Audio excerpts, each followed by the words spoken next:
So if you're ever driving in heavy rain or inclement conditions, there's a couple of things that you can do, especially if visibility is low. The first one is super simple. You slow down your vehicle. If your wiper blades can't overcome all of the rainwater that you're getting, you can slow down and give your windshield some time to recover. The other thing is your hand position. Whenever you're driving, you want to make sure that you're not death drifting the steering wheel. If you have some sort of issue where you get into a front end collision and you have the airbags explode, you can actually break your fingers depending upon how you're locked in. So make sure that you're just holding onto your steering wheel with a nice relaxed grip so your palms aren't getting super sweaty, and keep your thumbs pointed up. That way, if you were to hit something that you didn't see and your airbags deployed, you would want to keep your arms slightly down so that they blow down and away. If you keep them up here, the airbag is going to deploy them up and you can hurt your fingers as well as your arms. So keep them down. The other thing is, what are you looking for visually in front of you? If you have limited visibility in front of you, what you want to do is slow down, and then you want to be looking to the right and to the left of your vehicle. If you can see the white lines in your vehicle, you know that you're at least centered in your lane. And if you're traveling slow enough, you'll be able to make sure that you don't hit anything directly in front of you.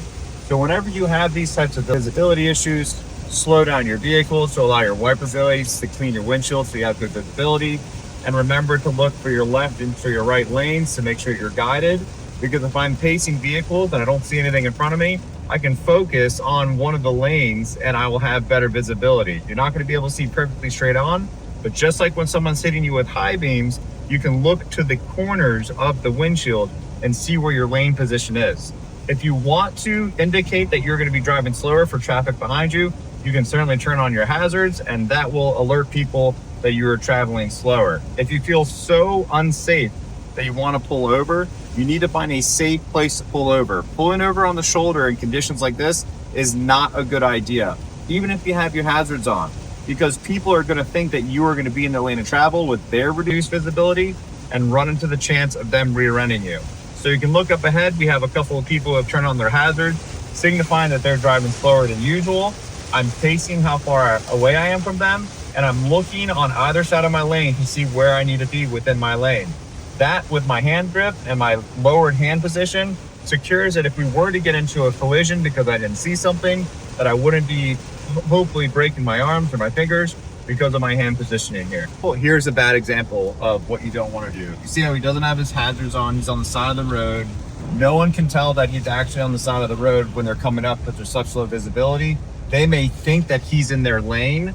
And the other awful thing is that if they go over and they veer thinking that he's someone they should be following, their front tire is going to dig into that soft mud and it's going to pull them directly into rear ending them. So here you have a line of guys now with their hazards on, all driving slowly because they can't have good visibility. These are people who are being responsible and driving with their hazards on so you can see. But directly in front of us, we actually have a vehicle here, and I don't know if you can see any of their taillights, but they are towing a boat in a small white sedan. And you can't see their taillights, and they don't have trailer lights. So this vehicle is basically invisible right now just because of the low visibility.